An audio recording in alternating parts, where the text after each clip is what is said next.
তার মধ্যে তারকেশ্বর আছে, কামারপুকুর আছে, ওদিকে বাঁশবেড়িয়া আছে, ব্যান্ডেল আছে, অনেক জায়গা আছে।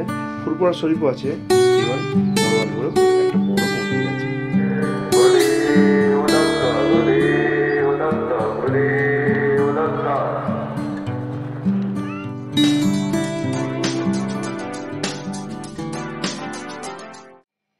অনেকদিন পর আবার এক জায়গায় মানে কি বলবো ঘুরতে যাচ্ছি। ঘুরতে যাওয়া। নামটা বললে তোমরা বুঝতেই পারবে। আমার বাড়ি থেকে প্রায় 14 কিলোমিটার এবং বাড়িপাড়া স্টেশন থেকে 4 কিলোমিটার। তো অনেকদিন পর মনের মধ্যে উদ্ভব হলো, বাড়িতে বসে আছি, চলো কোনো একটা জায়গায় ঘুরে আসি। তো আমার হুগলি জেলায় অনেক কিছু প্রসিদ্ধ স্থান আছে। হ্যাঁ, তার মধ্যে তারকেশ্বর আছে, কামারপুকুর আছে, ওদিকে বাঁশবেড়িয়া আছে, ব্যান্ডেল আছে, অনেক জায়গা আছে। ফুরপুরা শরীফও আছে, ইভেন বনমালীপুরেও একটা বড় মন্দির আছে। সেই মন্দির হিস্ট্রিটা নয় ওখানে গিয়েই বলবো। চলো এবার মন্দিরটা যাওয়া যাক। যেটা নাম না, ওখানে গিয়ে বলবো। A few minutes later. তোমার যেটা বলছিলাম যে আমি যাব আজকে আমাদের হুগলি জেলার মোটামুটি সবচেয়ে বড় একটা মন্দির, তীর্থস্থান হিন্দুদের।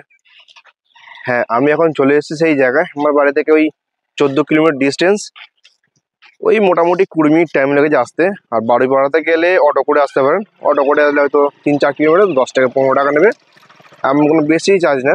আর হাওড়া থেকে কীভাবে আসবেন, হাওড়া থেকে হাওড়া বর্ধমান কল লাইনে যে কোনো ট্রেন ধরে বাড়িপাড়া স্টপেজ থেকে অটো ধরবেন। আর স্টপেজ বলে বমুনাথ ধাম। এখন সেই জায়গায় দাঁড়িয়ে আছি। এই জায়গাটা সেই মন্দির, সেই তীর্থস্থান। সম্পূর্ণ 2.5 বছর পরে আসছি, কি 2.5 বছরও বেশি হতে পারে। 2-3 বছর আগে সরস্বতী পুজোর সময় বন্ধুদের সঙ্গে এসেছিলাম লাস্ট। আর এখন আসছি আবার সেই সরস্বতী পুজো সামনে, 14ই ফেব্রুয়ারি। তবে এই মন্দিরটা যখন প্রতিষ্ঠা হয়, একটা ছোট হিস্ট্রি আছে। জানি না কোনো কন্টেন্ট ক্রিয়েটার বা কেউ বলেছে কিনা, যেটুকু আমি জানি, পুনে মানে মহারাষ্ট্রের একজন ব্যক্তি, একজন সদ্গুরু, তা ওনার নাম শ্রী নারায়ণ মহারাজ। তো ওনার স্বপ্ন ছিল কি, যে আমাদের দেশে 4 জায়গায় মানে 4টি ধাম হবে, যেখানে ব্রহ্মা বিষ্ণু মহেশ্বর 3 জন থাকবেন। তার মধ্যে আমাদের হুগলি জেলার এই জায়গাটা চয়েস হয়েছে। কোনো রকম জায়গা পারপাসে, মোটামুটি হাওড়া থেকে ওই 30-35 কিলোমিটার ডিস্টেন্স, সেটা বনমালীপুর। সেই আমার পিছনে মন্দির। অনেকে এসছে কন্টেন্ট ক্রিয়েটার বা অনেকে এসছে ভিডিও করেছে, আমি জানি না হিস্ট্রি কেউ বলেছে কিনা। তবে আমি এই মন্দিরটা হবে শুনছিলাম প্রায় 2014 সাল থেকে প্রায়। কারণ এখানে আমার আত্মীয়র বাড়ি আছে, তখন থেকে মন্দির যখন শুরু হয়েছে, জমি নেওয়া বা ব্যাপারটা পুরো কমপ্লিট করার জন্য যে পদ্ধতি এগোচ্ছিল, প্রায় 2014-15 এই সাল থেকে। কিন্তু 2016 সালে অক্টোবর মাস নাগাদ ব্যাপারটা জমি রিট্রিভ করা হয়। আর কিছু ব্যাপার আমার এখানে যে আত্মীয় আছে ওনার আমি মুখ থেকে শুনেছি। তবে 2018 সাল নাগাদ মন্দির প্রতিষ্ঠা হয়ে যায়। আর লকডাউনের আগে সম্ভবত 2018 সালেই যখন এখানে মন্দির প্রতিষ্ঠা হয়, ঠাকুর এখানে দেখানো হয়েছিল একদম গুজরাট থেকে। ঠাকুর এখানে কিন্তু আমি অনেকবার এসেছি, ঠিক কথাই দেখে গেছিলাম, পুরোপুরি কিন্তু পাথরের ঠাকুর।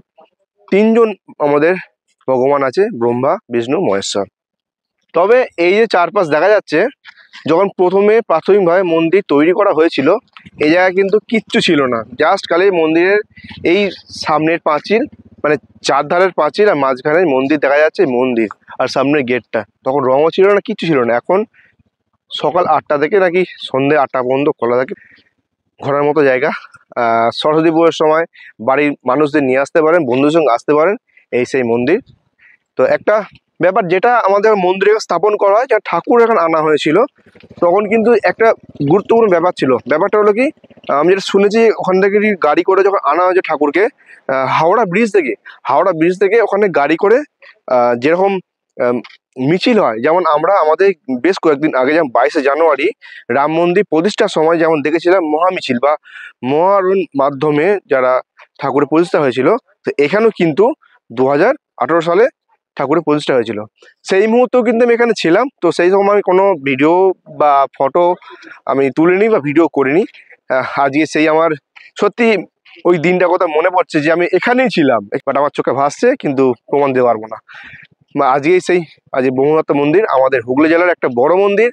তাছাড়া তারকেশ্বর আছে, বাবার ধাম, আর এটা হলো সেই বাবারই একটা ধাম, ব্রহ্মদত্ত ধাম। তবে এখন পুজো দেওয়ার জন্য ঠিক গেটের সামনে পুজো দেওয়ার ডালাও আছে। দাম দর করছি না, আপনারা যখন পুজো দেবেন দাম দর করবেন। তো রিয়েলি বলছি, আমি অবাক, মানে যখন এসেছিলাম কি ছিল না, আর এখন পুরোপুরি মানে পুরো পাল্টে গেছে মন্দিরের এই সামনেটা। আর এই মেন গেট থেকে প্রবেশ করি, সামনেই বাবার মন্দির। এই একটা পরিসর প্রায় 15 বিঘা জমির মধ্যে এরকম একটা মন্দির, পুরো ব্যাপারটা অ্যাকোয়ার করা আছে। এবার মন্দিরে প্রবেশ করি আমরা।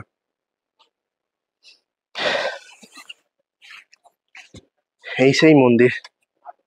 তবে এখানে শুধু এখানে না, যে কোনো মন্দির যে কোনো জায়গায় সত্যি শান্তি পাওয়ার একটা জায়গা। ভিতরে ঢুকলেই বুঝতে পারবেন সাইলেন্সের ব্যাপার, নিস্তব্ধতা।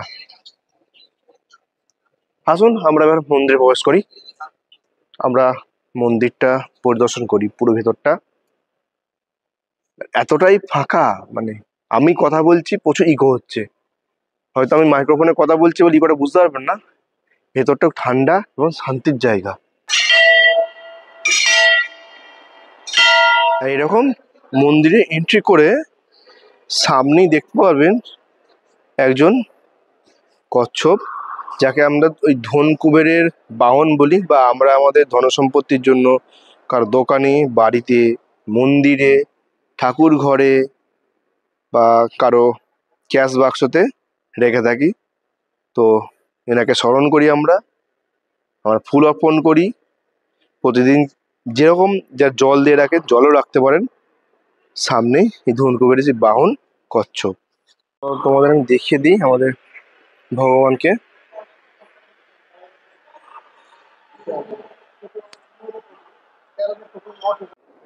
আচ্ছা, আমি যে তোমাদের বলছিলাম না এই চারধাম যে ব্যাপারটা, যে 4 জায়গায় এই মন্দিরে স্থাপন করার একটা যে উদ্যোগ, মানে যিনি ছিলেন সেই নারায়ণ মহারাজ মহাশয়, হিউম্যানিটি অফ হিউম্যানস, মানে মনুষ্যত্বের জন্য মানুষ, যে ব্যাপারটা বা মনুষ্যত্ব, মানুষের মধ্যে মনুষ্যত্ব যে ব্যাপারটা তুলে ধরা হয়েছিল, উনি যে স্বপ্ন আদেশে 4টে মন্দির 4 জায়গায়, মানে ভারতের 4 জায়গায় 4টে মন্দির প্রতিষ্ঠা করার যে তার প্রচেষ্টা তিনি করছেন বা কিছু হয়েও গেছে। তো হ্যাঁ, সেগুলো এই মন্দিরে কিছু তার প্রতিচ্ছবি আছে, আমি এটাও তোমাদের দেখাচ্ছি। প্রথম ধাম শিবদত্ত ধাম, মধ্যপ্রদেশ। দ্বিতীয় ধাম অনুসয়া দত্ত ধাম, কন্যাকুমারী। তৃতীয় ব্রহ্মদত্ত ধাম, কলকাতা, যেটা আমি এখন দাঁড়িয়ে আছি, এবং আমি আপনাদের মানে পুরো ব্যাপারটা বোঝাচ্ছি এবং দেখাচ্ছি। আর চতুর্থ ধাম অত্রি দত্ত ধাম, উত্তরাখণ্ড।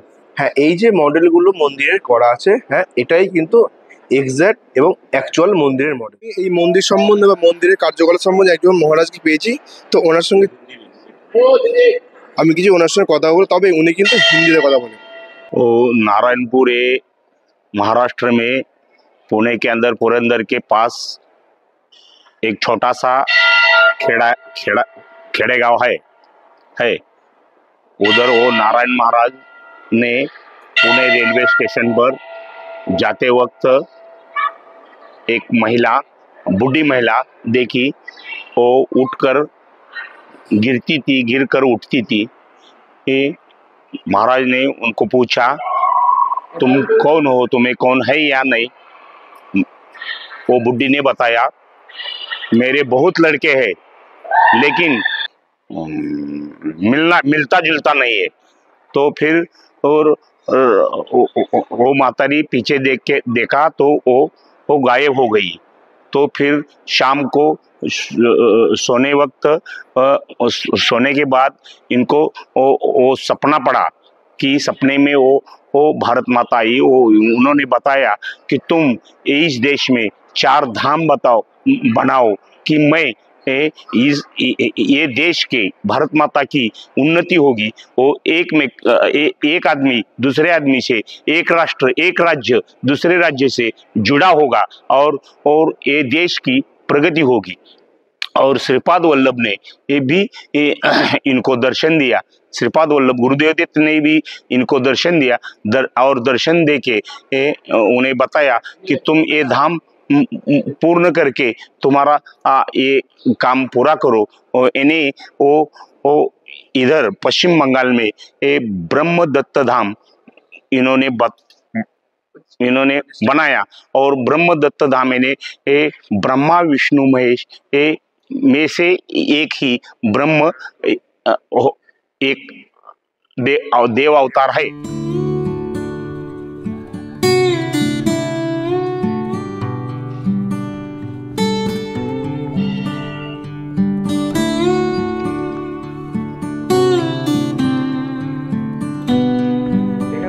ব্রহ্মা বিষ্ণু মহেশ্বর মন্দির, এই মন্দির এখানে ঠাকুর দর্শন করার পর নিচে চলে যাবেন, নিচে শিব মন্দির আছে আমাদের মহেশ্বর।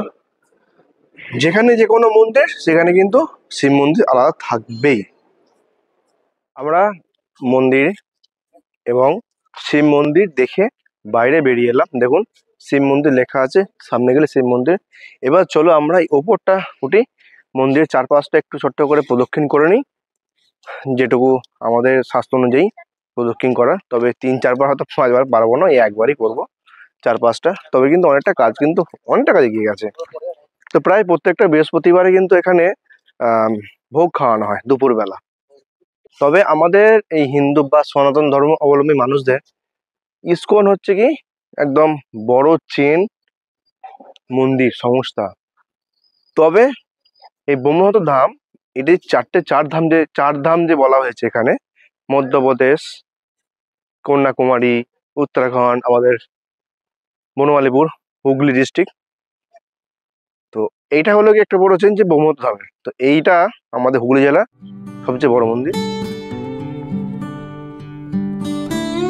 তো আমি যতটুকু বললাম যে আমি যে প্রথমে যখন ভিডিও শুরুতে একটু হিস্ট্রি বললাম মন্দিরের, তো ওটা কিন্তু এখানে মহারাজ যিনি আছেন উনিও কিন্তু সেম হিস্ট্রি কিন্তু বললো। তো জানি না আর কেউ এই হিস্ট্রিটা বলেছে কিনা, আমার একটু জানা ছিল ব্যাপারটা, সেটাই প্রথমে শেয়ার করতে পেরেছি, বাকিটা মহারাজ মহাশয় তো করলোই। তাছাড়া এখানে উৎসব হয়, তো এবছর যে উৎসব ব্যাপারটা কিন্তু এই মুহূর্তে বন্ধ হয়, যেহেতু মহারাজের একটু এখানে যে সিনিয়র মহারাজ দেখাশোনা করে আর কি, ধরে নিন হিসেবের মতো সেক্রেটারি বা উচ্চপদস্থ, তো ওনার শরীরটা খারাপে থাকার জন্য এখনো পর্যন্ত এবছরে যে বাৎসরিক উৎসব ডেট এখন ফাইনাল হয়নি। তো এবছরে কিন্তু কবে হবে এখনো ফাইনাল হয়নি, তো ডেটটা পরে জানা যাবে। এই যে চূড়াটা দেখিয়ে দিই, সবচেয়ে বড় কথা চূড়াটা কিন্তু পুরো দারুণ কালার হয়ে গেছে। তো ফাইনালি আমি মন্দির থেকে বেরোচ্ছি মানে কি যতটুকু আমি ব্লগ শেয়ার করতে পারলাম অনেকটা কিছু আমি জানাতে পেরেছি। কিছু হিস্ট্রি যেমন কথা বললাম এবং নিজেও বললাম। এই হলো সেই মন্দিরের মেন দরজা। আমি বেরিয়ে যাচ্ছি কথা মন্দির থেকে। নেক্সট বার যখন আসবো আবার ভিডিও দেবো, শেয়ার করবো। চলো দেখা হচ্ছে পরের ব্লগে, যে কোনো ব্লগে। Tata, take care, by.